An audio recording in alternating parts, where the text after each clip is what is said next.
حضور جی سوال بھی وہ شعور کے متعلق نہیں ہے ایک طرح سے. اسلامی اصول کی فلسفی میں حضرت مسیح علیہ السلام فرماتے ہیں دو جگہ اس کا ذکر آیا ہے.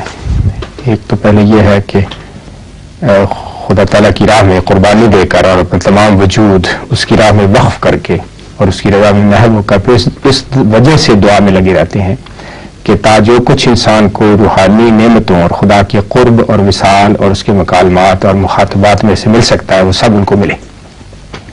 تو یہ مکالمات اور مخاطبات کے سلسلے میں آگے چل کے فرماتے ہیں کہ اسلام سے ہمارے نفسانی جذبات پر موت آتی ہے اور پھر دعا سے ہم از سر نو زندہ ہوتے ہیں.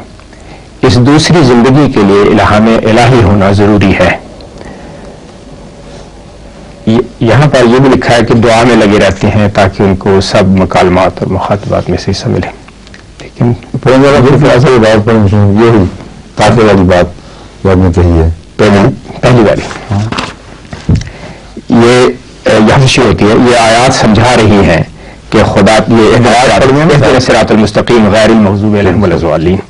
یہ آیات سمجھا رہی ہیں کہ خدا تعالیٰ کے انعامات جو دوسرے لفظوں میں فیوز کہلاتے ہیں انہیں پر نازل ہوتے ہیں جو اپنی زندگی کی خدا کی راہ میں قربانی دے کر اور اپنا تمام وجود اس کی راہ میں وقف کر کے اور اس کی رضا میں محو ہو کر پھر اس وجہ سے دعا میں لگے رہتے ہیں کہ تا جو کچھ انسان کو روحانی نعمتوں اور خدا کے قرب اور وصال اور اس کے مکالمات اور مخاطبات میں سے مل سکتا ہے وہ سب ان کو ملے. تو اس لیے جو پہلا آپ کا فکرہ تھا وہ غلطی پیدا کرنے والا تھا کہ گویا الہام کی نیت سے کہ ہم پر الہام ہو وہ محنتیں کرتے ہیں. یہ نہیں ہے.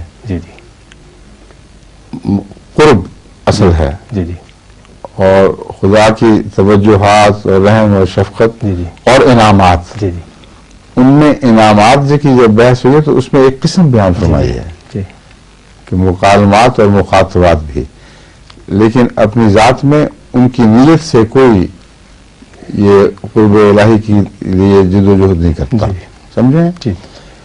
اور اس کا دوسرا نام فیوز بھی ہے جس کا مطلب یہ ہے کہ لازم نہیں ہے کہ ہر شخص کو اس طرح الہام ہو جس طرح عرف عام میں سمجھا جاتا ہے، بلکہ فیوز کا نزول ہی دراصل اللہ کی طرف سے الہامات کی صورت اختیار کر لیتا ہے یا الہامات خدا کے فیوز کی صورت اختیار کر کے نازل ہوتے ہیں.